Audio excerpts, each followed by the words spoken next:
elected leader. Francois Sanam-Chanteai takes a look at the decision which has rattled the delicate balance of relationships across the continent at a particularly tense time. Reacting to the impeachment of South Korea's President Park Geun-hye, the three major regional players, North Korea, China, and Japan. Pyongyang, which usually waits days before responding to international episodes, issued an uncharacteristically quick report. As always, it was one of the country's newsreaders that delivered the message.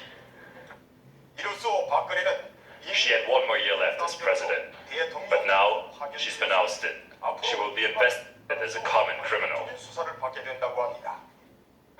The mood was different in Beijing, where the Foreign Ministry gave a muted response to the removal of South Korea's leader, calling on increased cooperation between the two nations.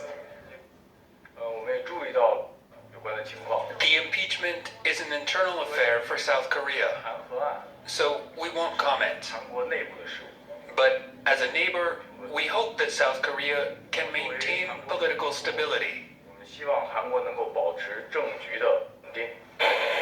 There's growing tensions after Washington and Seoul began deploying a controversial U.S. missile shield on South Korean soil, a move that infuriated China.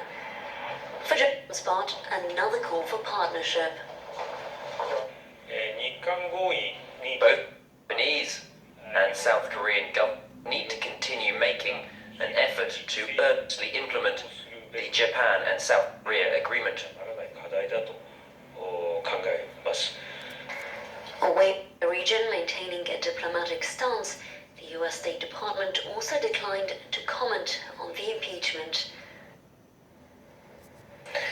It's been 6 years since Japan's Fukushima Daiichi plant was struck by a tsunami. The nuclear disaster forced thousands of people from their homes. Lauren Berchteka takes a look now at one family that has returned home to the site of the worst nuclear accident in the nation's history. Satsuki Sekine was only 9 years old when her life was changed forever by the Fukushima disaster.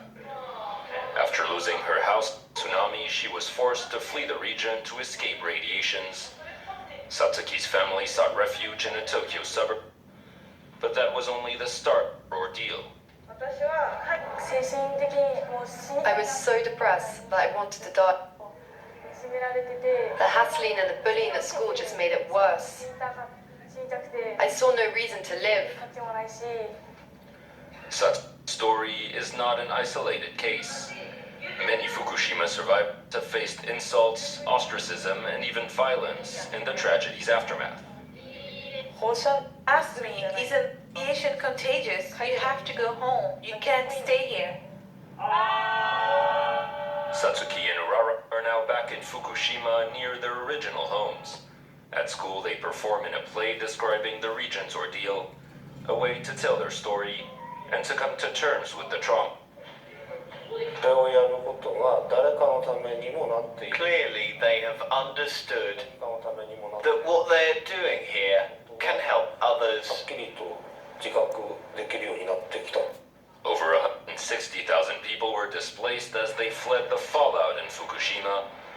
6 years after the disaster, Japan's government says nearly 70% of the affected areas are now safe to return.